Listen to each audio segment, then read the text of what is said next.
Caitlin Clark and the Fever vs. Angel Reese and the Sky will tip off new WNBA Rivals Week in August. New York AP Caitlin Clark and the Indiana Fever will face Angel Reese and the Chicago Sky in prime time to tip off the inaugural WNBA Rivals Week in August.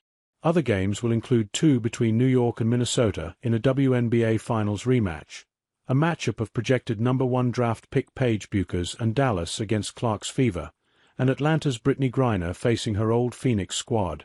The week will be sponsored by Ally Financial, a new partner for the league this season.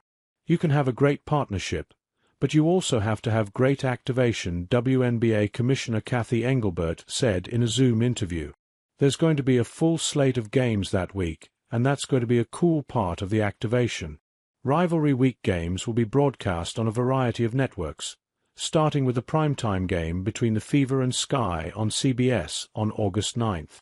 The timing of that week is critical, because in August you start to really make that playoff push, Engelbert said, so it would be great to have those matchups during that period to drive that playoff push into September and crown a champion in October. The NBA has had a Rivals Week for 3 years.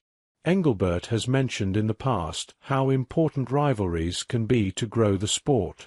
The league started the Commissioner's Cup in 2021, and that in-season tournament has helped spawn rivalries between New York and Las Vegas, as well as the Liberty and Lynx over the past few seasons.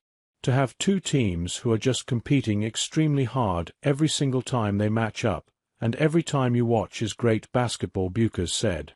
So I think it was a perfect opportunity to start that there's so many great rivalries in the league. This isn't Ally's first foray into women's basketball. It was one of the inaugural partners with the 3-on-3 unrivaled league that finished its first season last month.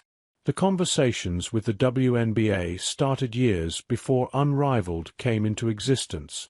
What Cathy and her team have done with the league, the cultural currency of the players, the media connectivity, the entire ecosystem, is just phenomenal, said Andrea Brimmer, Ally Financial's chief marketing officer. To me, it's kind of the crown jewel of what's happening in the women's sports space.